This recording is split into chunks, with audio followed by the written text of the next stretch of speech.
காத்து ஊத காத்து சுத்தும் கடலுக்கரைய பார்த்து சத்தியமா கோயில் கொண்ட சுப்பையா எங்க குப்பத்துக்கு குலவிளக்கு நீ ஐயா.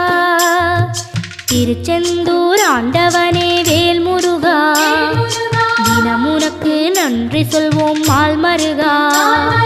திருவடியில் தவம் இருப்போம் திருமுருகா தீர்ப்பெழுது நலமெனவே வடிவழகா.